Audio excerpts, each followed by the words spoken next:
Com a chamada globalização, onde todo mundo sabe o que todo mundo faz a toda hora, exceto aquelas coisas que são escondidas e que a gente vai atrás para descobrir, né?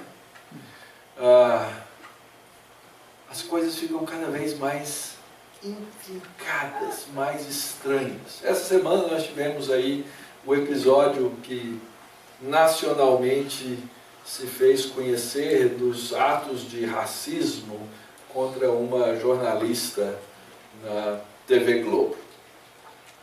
Sei lá quantos, uma dúzia, meia dúzia, 50, não sei quantas pessoas entraram lá numa página de Facebook e começaram a literalmente falar coisas loucas, não é? Odiosas a respeito de uma pessoa por causa da sua cor. E a gente reconhece, a gente sabe que isso é uma coisa terrível, deve ser execrada por nós. Há já quem levante que isso é armação, afinal de contas tem um outro repórter na TV Globo que apresenta o Jornal Nacional que é negro há tanto tempo e nunca houve a mesma coisa. Independente do que seja, os atos ou as palavras que foram ditas são terríveis. Não devem ser ditas a respeito de ninguém por causa de cor, ou por causa de raça, ou por causa de certas diferenças que nós tenhamos na nossa conformação física e até mesmo religiosa. Existe sim preconceito de religião.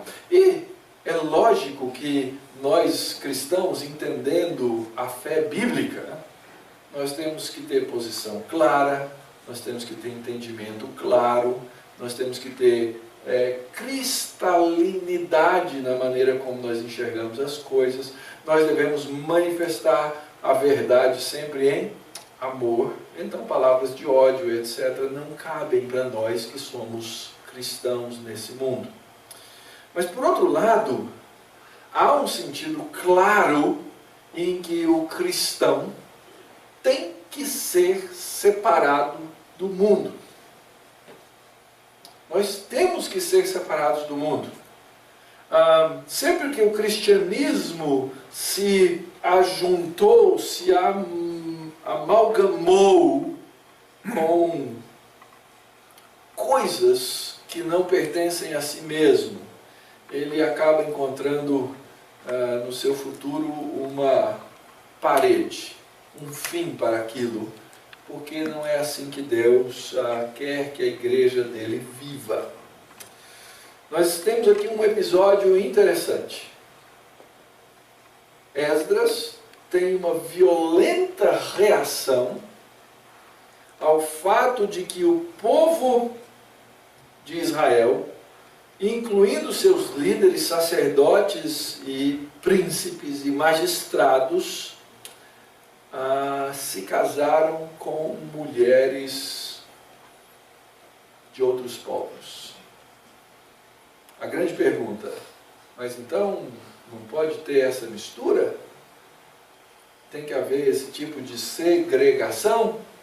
Tem que haver esse tipo de separação? E alguém até pode levantar, pensa aí, alguns anos atrás, quando um homem branco se casava com uma mulher negra ou vice-versa, era escandaloso, inclusive no meio dos evangélicos. Parecia que era uma barreira intransponível, não é? Casar com gente de outras raças, para alguns, era algo impossível. O que está acontecendo aqui? O que nós crentes temos que entender a esse respeito?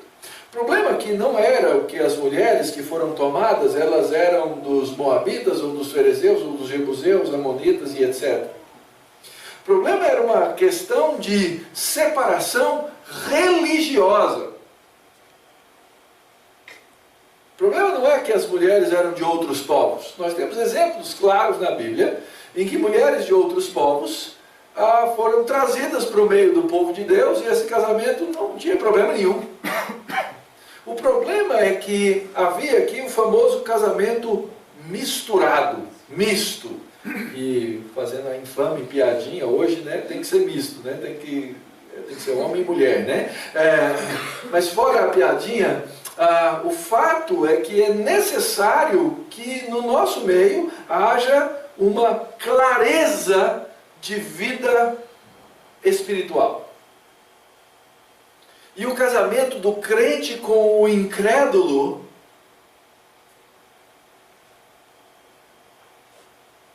não funciona. Não funciona. Há na Bíblia situações em que crentes e incrédulos devem permanecer casados. Está claro no Novo Testamento. O apóstolo Paulo diz que uma mulher que se converteu e o marido é incrédulo, ela pode permanecer com o marido, porque Deus abomina, nós lemos lá em Malaquias, a rejeição, não é? Mas isso tão somente se o marido consentir com a vida espiritual da esposa. Senão, inclusive, nessa situação, ela poderia deixar o marido e vice-versa, se fosse o caso de um homem que se converteu e a mulher não era crente.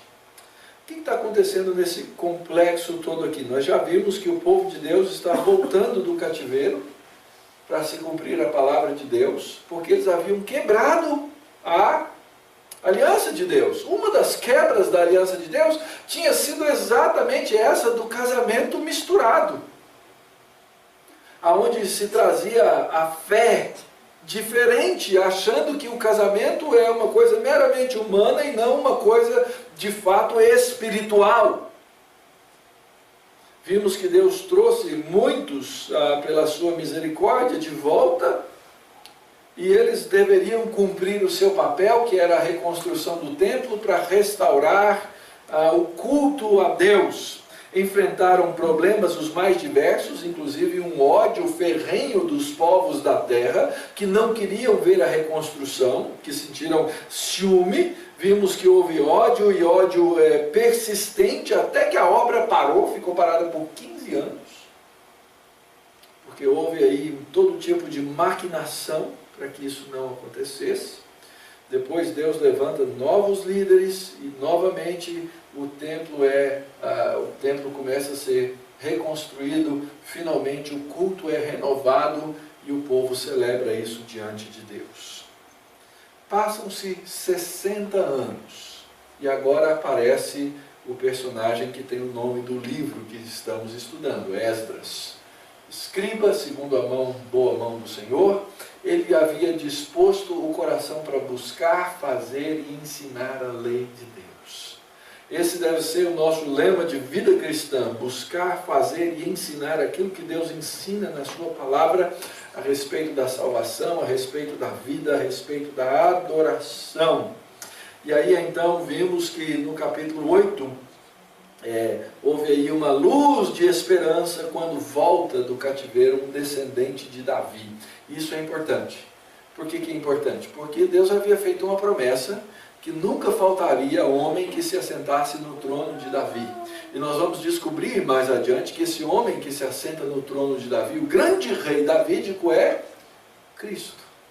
É o nosso Senhor Jesus. E esse Senhor Jesus, então, é dessa linhagem, dessa descendência davídica, que volta do cativeiro na Babilônia e agora se instala novamente aí na capital, de Jerusalém, e no reino de Israel. E Deus então agora começa a trabalhar aquele povo passa por todas as coisas que nós normalmente passamos. Eles, depois de uma geração, haviam esfriado a sua vida espiritual. A coisa chegou a tal ponto em que se tornou normal, cotidiano, aceitável, em alguns casos, imagino até desejável, que se casassem com gente de outras religiões. Não tinha problema. Irmãos, isso acontece no nosso meio, é frequente. Eu me lembro de uma história até anedótica, não é? Tinha um senhor que frequentava uma igreja que pastoreei, e ele havia sido presbítero na igreja, depois ele deixou o presbiterato, e depois ele foi voltar ao presbiterato, e nessa época eu era um dos pastores da igreja, e nós insistíamos, não é, que cada pessoa que ia concorrer ao presbiterato fosse mais uma vez, mesmo que já tivesse sido presbítero, fosse entrevistada pelo conselho. O irmão deseja fazer assim, mas a sua esposa, ela não é crente. Não, mas isso não tem nada a ver. Eu posso ser presbítero da igreja, inclusive nós oramos juntos, ele respondeu. Eu falei, mesmo? Sim, nós oramos juntos, mas a sua esposa é espírita. Como é que o senhor ora junto com a sua esposa espírita? Não, é oração silenciosa, né? Porque não há comunhão, meus irmãos, não há como. Não há como você manter uma vida espiritual no casamento. Você pode manter a sua vida espiritual, mas você manter uma vida espiritual no casamento, quando uma das partes não é crente, não funciona. Até a vida eclesiástica, até a vida na igreja. Como é que você vai viver uma vida na igreja onde um frequenta a igreja e outro não frequenta a igreja? E não é só uma questão de frequentar a igreja, porque tem muita gente que pode frequentar a igreja e não ser crente. O que nós precisamos avaliar num contexto desse é que para manter a santidade de um relacionamento e para manter a santidade do povo de Deus, para manter a santidade da igreja, é necessário a separação. Nesse sentido, estamos certamente separados. Esdras recebe então essa triste notícia.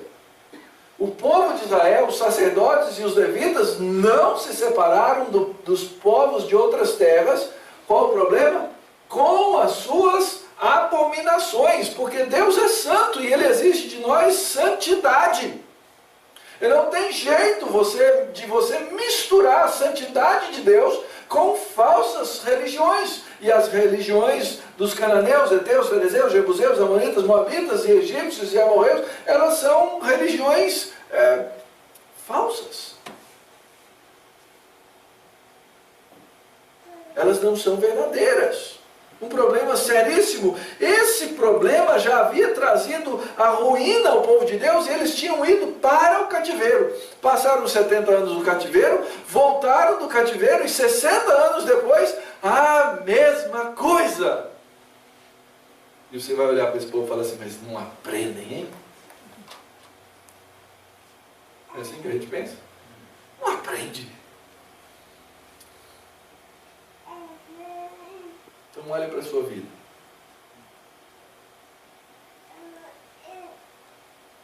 Nós somos esse povo.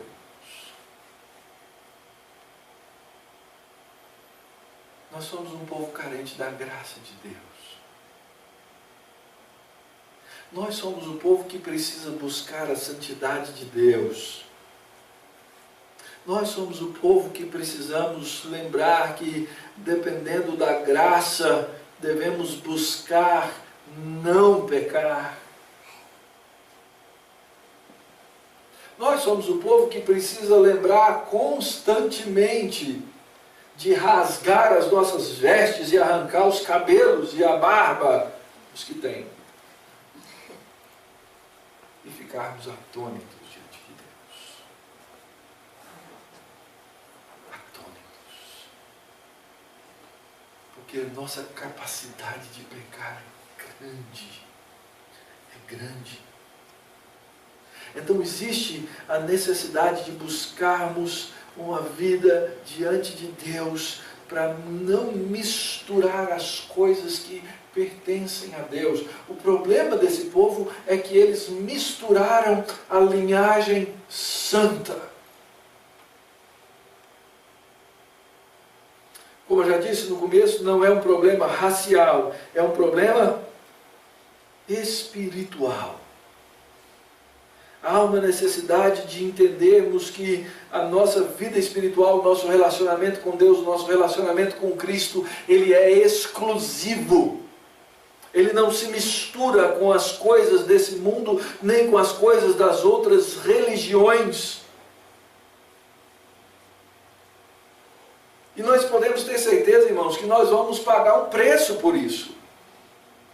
Porque o mundo não consegue entender. Durante séculos, não muitos, mas poucos séculos, a ideia, o conceito da nação americana e da religião cristã evangélica estavam colados. Isso agora está absolutamente o quê? Separado. Isso vai trazer consequências sobre a nação. Isso vai trazer consequências sobre o povo. E isso vai trazer consequências sobre os crentes.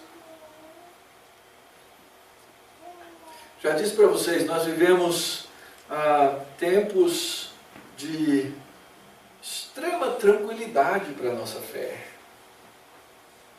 Nós temos liberdade religiosa e temos que lutar por ela. Nós temos isenção fiscal. Nós temos uma série de coisas que na nossa geração Deus nos deu. Os primeiros presbiterianos que chegaram no Brasil, eles foram perseguidos. Eles foram perseguidos, eles eram xingados nas ruas, eles eram maltratados. Hoje temos uma relativa paz, mas aparentemente ao redor do mundo essa paz vem terminando. E nossa grande tentação é a seguinte: gente, é melhor a gente se amoldar um pouquinho mais ao mundo, porque se a gente ficar mais amoldado ao mundo, quem sabe, essa perseguição vem menor. Ou essa perseguição não vem tão rápido. Cuidado. Eu, lendo essa passagem, aprendo duas coisas aqui desses primeiros versos. Primeira coisa, eu não deveria me surpreender com os pecados que nós cometemos. Nós temos uma capacidade tremenda. Nós estamos falando aqui do povo de Deus, dos sacerdotes, dos levitas, dos príncipes de Israel. 60 anos depois de voltarem do cativeiro, já em tremendo pecado. E outra coisa é que raramente nós entendemos e vemos uma reação tão genuína ao pecado quanto essa no exemplo de Esdras.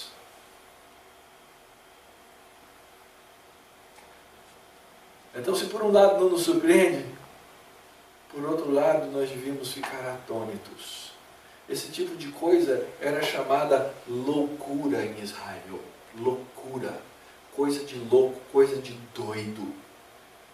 Mas na nossa geração, nós continuamos vendo gente cometer loucuras muitas vezes. E às vezes nós tornamos a loucura a norma. Tornamos a loucura o comum, o simples, o aceitável e até o desejável. Passado então esse primeiro momento, nós vemos uma oração feita por Esdras, que é uma confissão triste e uma confissão de profunda tristeza. Então os próximos versos até o final do capítulo serão uma oração de Esdras. E as orações da Bíblia, elas são muito ricas, muito preciosas. Nós temos muito a aprender para nós mesmos com as orações feitas pelos servos de Deus no passado. Primeira coisa é o reconhecimento da imensidão da culpa. Verso 5. Na hora do sacrifício da tarde, o culto em Israel, pode ver que o culto está restabelecido. O culto tinha 2 sacrifícios por dia, um pela manhã e um à tarde. Era um relógio. Os sacerdotes ofereciam. Então, na hora do sacrifício da tarde, eu me levantei da minha humilhação. Com as vestes e o manto já rasgados, me pus de joelhos, estendi as mãos para Jeová, meu Deus, e disse: meu Deus, estou confuso e envergonhado para levantar a ti a face, meu Deus, porque as nossas iniquidades se multiplicaram sobre a nossa cabeça, e a nossa culpa cresceu até os céus, desde os dias de nossos pais até hoje. Estamos em grande culpa e por causa das nossas iniquidades fomos entregues, nós, os nossos reis, os nossos sacerdotes, nas mãos dos reis de outras terras e sujeitos à espada, ao cativeiro, ao roubo, à ignomínia. Como se vê hoje. Esdras reconhece aqui o tamanho da culpa do seu povo, fica atônito com essa culpa, ele rasga as vestes, sinal da sua angústia, dobra os joelhos, sinal da sua humilhação, estende as mãos, sinal da sua súplica, e ele diz: Senhor, eu não tenho coragem nem de levantar os olhos, nem de levantar os olhos. Essa é uma manifestação externa de uma coisa que estava acontecendo no coração daquele homem. É uma manifestação externa de um homem que rasga, na verdade, o seu coração, como diz o profeta Joel: rasgar os vossos corações. Não adianta ficar rasgando a roupa se o coração não está rasgado. Mas você deve rasgar o coração diante de Deus. E a minha pergunta para você: quando foi a última vez que você rasgou seu coração diante de Deus? Quem sabe pelos seus pecados, quem sabe pelos pecados dos outros.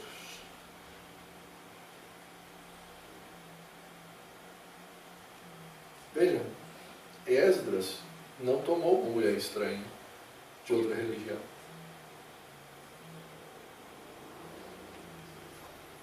Mas ele está consternado diante de Deus. Nós vemos lá em Hebreus 10 que nós temos que ter o quê? Intrepidez para entrar no Santo dos Santos. Mas essa intrepidez para entrar no Santo dos Santos, que é por causa de Cristo, deve nos fazer tremer diante da palavra de Deus. Eu não enfatizei isso no verso anterior, ou nos versos anteriores, mas veja aqui, quem é que se associou a Esdras? Então se ajuntaram a mim todos os que tremiam das palavras do Deus de Israel. Nós temos, irmãos, que tremer das palavras. Aliás, o mesmo capítulo 10 de Hebreus diz que devemos entrar com intrepidez no Santo dos Santos, mas esse Deus, ele é um fogo consumidor. Consumidor. Nós temos que aprender a tremer diante da palavra de Deus, irmãos. O povo não estava percebendo que eles estavam no mesmo caminho do cativeiro. Mais uma vez. Mais uma vez. Foram levados e sujeitos à espada, ao cativeiro, ao roubo, à vergonha, e estavam repetindo tudo de novo. E aqui tem uma lição importante para nós, irmãos. Tem uma lição importante para nós. Ao nos aproximarmos de Deus em oração, nós temos que ter sim aquela intrepidez. Porque é por causa de Cristo. Mas nós temos que entrar em tremor da verdade da palavra de Deus. Porque o nosso Deus é um fogo consumidor. Esdras expressa a culpa na sua quantidade, na sua qualidade, na sua história. E assim é até hoje, Senhor. E é interessante como Esdras, que não foi daqueles que cometeram esse pecado, ele usa a primeira pessoa. Ele diz, nossa culpa, nossos pais. Assim é, meus irmãos, na igreja. A igreja que admite, às vezes até cultiva pecado no seu meio, ela toda se torna culpada. Por isso é necessário na igreja a santa disciplina, para que nós não sejamos contaminados da maneira como aconteceu lá. Observe que Esdras não coloca a culpa nas mulheres. Ele assume a culpa. Ele percebe que a culpa é sua e do seu povo. E ele percebe a imensidão dessa culpa. Nossas orações diante de Deus, então, tem que ter essas três características. A primeira delas, a intrepidez, porque entramos no nome de Cristo. O grande tremor da palavra de Deus, por saber que ela é a verdade, e o reconhecimento da nossa responsabilidade diante de Deus pela culpa. O texto continua. Verso 8. Agora, por breve momento, se nos manifestou graça da parte do Senhor nosso Deus, para nos deixar alguns que escapem, e para dar-nos estabilidade no seu santo lugar, para nos alumiar os olhos, ó Deus nosso, e para nos dar um pouco de vida na nossa servidão, porque somos servos, porém na nossa servidão não nos desamparou o nosso Deus.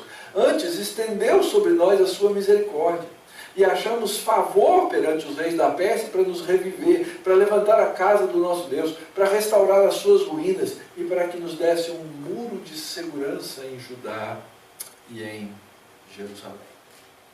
Outra característica da oração. A primeira delas, o reconhecimento da culpa. Segundo, o reconhecimento da bondade de Deus. O verso 8 começa dizendo agora, um momento importante, um breve momento, na verdade, ele diz, dentro dessa longa história de pecado, Deus mais uma vez manifesta a sua graça e nos permite voltar para adorá-lo. Uma graça que traz, segundo Esdras, uma estabilidade. E talvez esse seja o nosso grande problema, irmãos. Cada vez que nós nos encontramos estáveis, nós relaxamos, essa é a nossa tendência. E nós relaxamos também espiritualmente e deixamos de buscar a graça de Deus. O que Esdras está dizendo aqui é que Deus permitiu que eles fincassem estaca de novo. E por misericórdia os reis da Pérsia permitiram que eles voltassem. Por misericórdia de Deus, eles receberam a graça da proteção de Deus. Então é no meio de uma culpa imensa que nós percebemos a graça e a misericórdia do Senhor aqui explicadas. Misericórdia, Deus não dando a eles aquilo que eles mereciam. Graça, Deus dando a eles aquilo que eles não mereciam.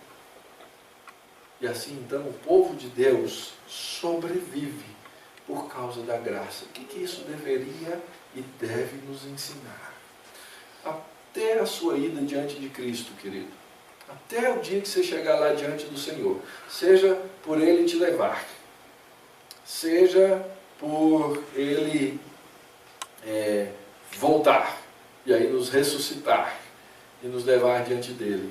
Você vai ter que depender dessa graça. E aqui fica a minha pergunta. Você sabe depender da graça?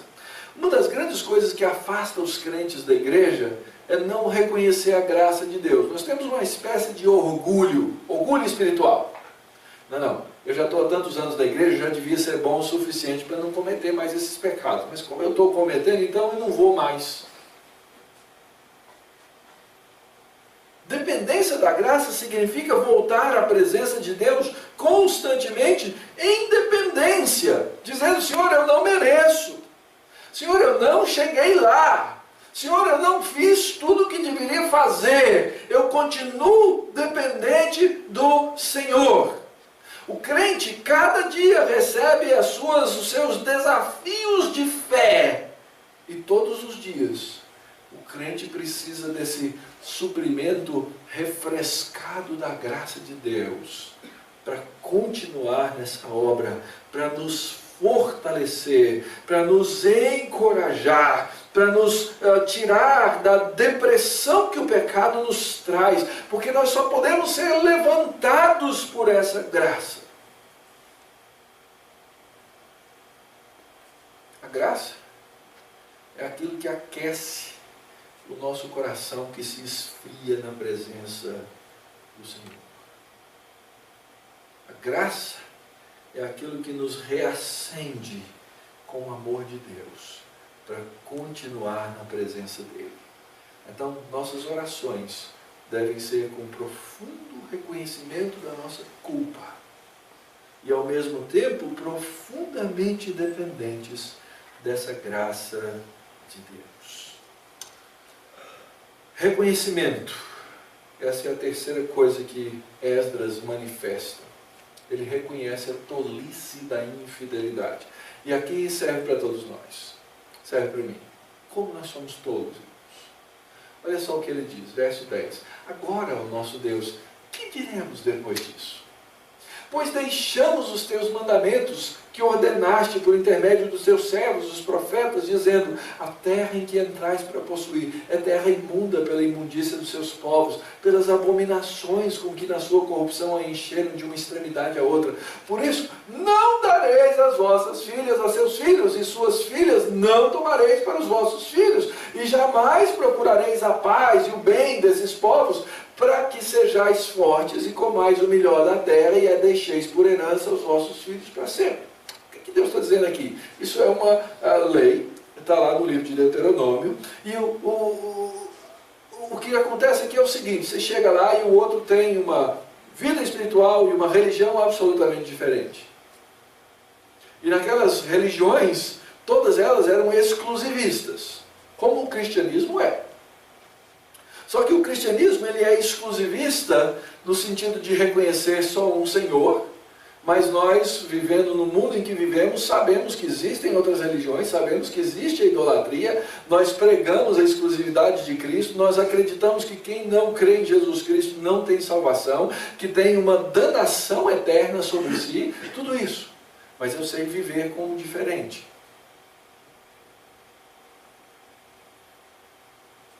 O que Deus está dizendo aí para o povo é o seguinte: quando vocês entrarem lá na terra, vocês vão ficar tentados a fazer acordos de paz entre os deuses. Não façam isso. Porque era assim, cada um tinha o seu Deus, Deus mandava aqui, Deus mandava ali. Então é o seguinte: eu pego um pouquinho do meu Deus, você pega um pouquinho do seu Deus, a gente mistura os dois e faz um sincretismo. E ele está dizendo: não façam isso, não misturem a santidade de Deus com outras coisas, porque isso vai ser a ruína de vocês.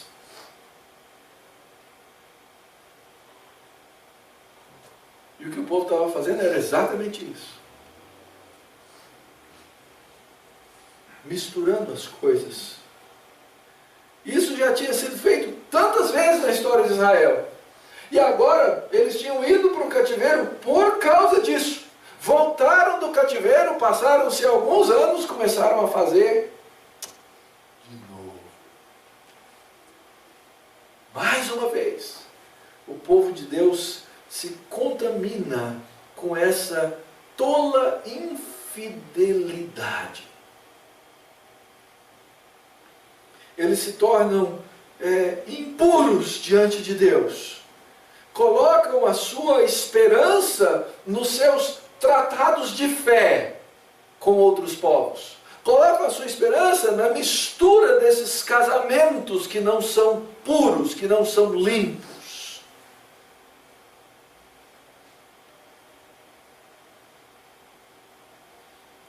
E não é só isso. Eles estavam querendo fazer isso. Não, eles estavam concordando em fazer isso. Não, isso é bom. Sabe, casamento evangelístico? Vou falar? Namoro evangelístico. Eu vou namorar para evangelizar, sabe como é que é, né? Queridos, isso é impureza. Isso é impureza. Fiquem de olhos abertos. Fiquem de olhos abertos.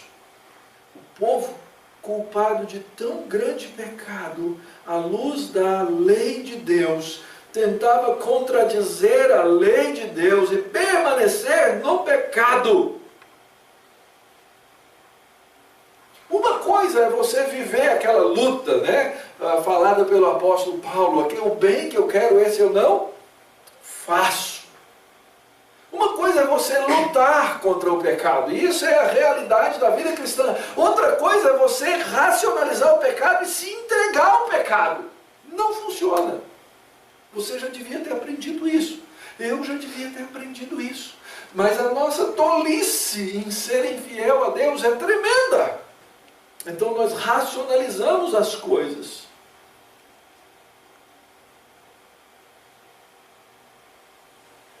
Mas nós devemos ter aspiração e desejo de viver uma vida santa, sabendo que a nossa velha natureza vai se intrometer muitas vezes nisso.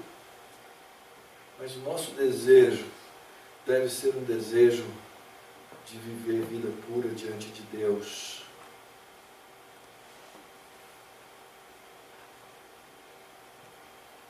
Versos 13 a 15. Depois de tudo que nos tem sucedido por causa das nossas más obras, da nossa grande culpa, e vendo ainda que Tu, ó nosso Deus, nos tem castigado menos do que merecem as nossas iniquidades, e ainda nos deste este restante que escapou, remanescente do povo que voltou do cativeiro, tornaremos a violar os Teus mandamentos e apresentarmos com os povos dessas abominações. Não te indignarias Tu assim contra nós, até de todo nos consumires, até não haver restante nem alguém que escapasse? Ah, Senhor Deus de Israel, justo és, pois somos os restantes que escaparam, como hoje se vê. Eis que estamos diante de Ti na nossa culpa, porque ninguém há que possa estar na Tua presença por causa disso. Deus continua a nos dar nova oportunidade.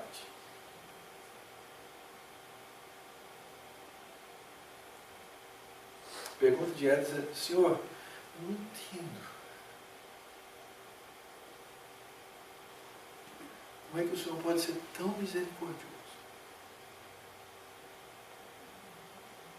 E eu sei que um dia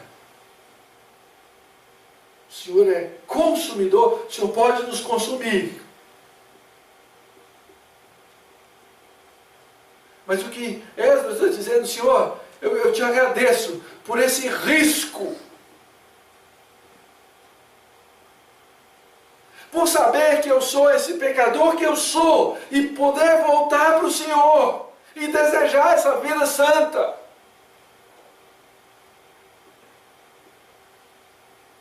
O que Deus está dizendo, querido, por meio dessa oração de Esdras, é: assuma o risco dessa nova oportunidade que Deus te dá. Busque uma vida de santidade diante de Deus. Aproveite da misericórdia e da graça que Ele derrama sobre você.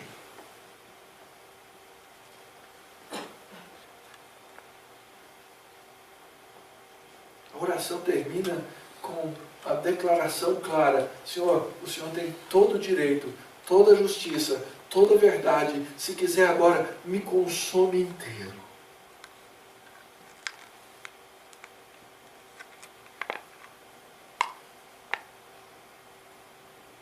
Mas eu sei que o Senhor é gracioso. Eu sei que o Senhor é misericordioso. Eu sei que eu posso contar com essas coisas.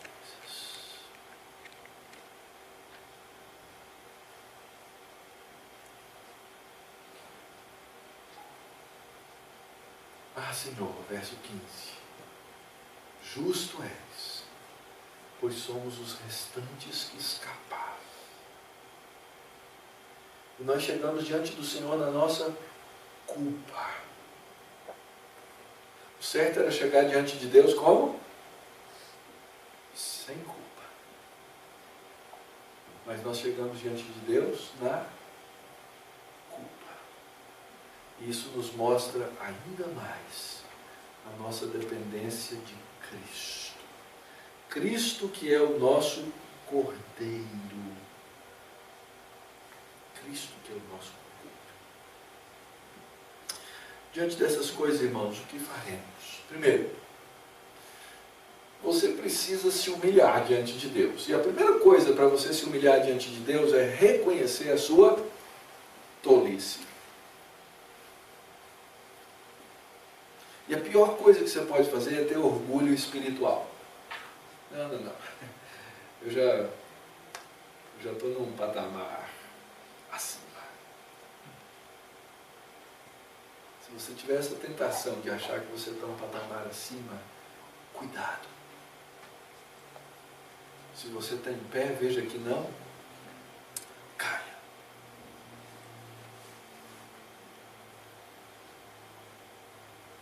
Ouvi a história de um pastor recentemente. Ouvi recentemente. Que adulterou. E o relato dele foi o seguinte: eu deixei o poder subir na minha cabeça.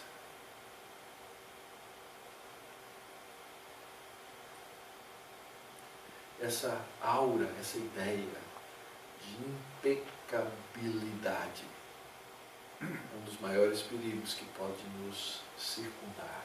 Reconheça a sua tendência à tolice, a sua tendência ao pecado, a sua velha natureza que não te deixa em paz. E aí então aprenda a dizer não. Aprenda a confiar no Deus que vai suprir todas as suas necessidades. Quando você pecar, reconheça a imensidão da culpa e reconheça a sua responsabilidade, porque a nossa tendência sempre é colocar a culpa do pecado no quê? No diabo, nas circunstâncias, mas em última análise, desde o princípio é assim, nós colocamos a culpa em quem? Em Deus. Não foi assim? Quando a mulher foi questionada por Deus, o que você fez? Ela disse, foi a serpente. Se o Senhor não tivesse criado essa maldita dessa serpente, eu estava aqui na boa. Quando Deus foi questionar o homem, falou, se o Senhor não tivesse criado essa maldita dessa mulher, eu estava aqui na boa, ela não tinha me dado fruto, e eu estava na boa.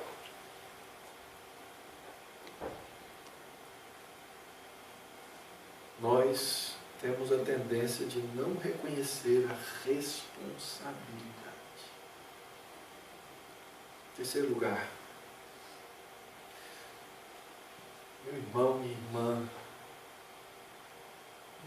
entenda a dimensão dessa graça incompreensível. Deixa eu repetir para você. Entenda a dimensão dessa graça que é incompreensível.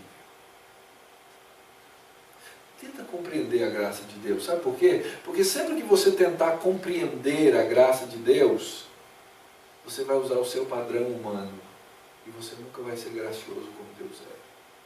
Mas entenda que Deus é gracioso. Entenda que na comunhão dos santos, e é por isso que eu brigo com vocês, não deixe de viver a comunhão dos santos. É que nós entendemos a dimensão do amor de Cristo que nos traz a graça, a profundidade, a largura, a altura, todas essas coisas, elas são compreendidas com o povo de Deus. E por isso,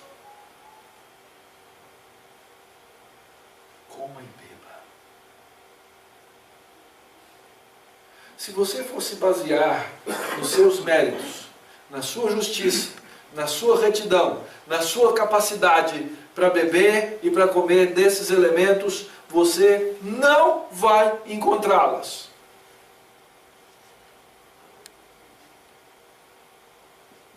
Mas se você entender que isso aqui representa a obra de Cristo e o mérito de Cristo,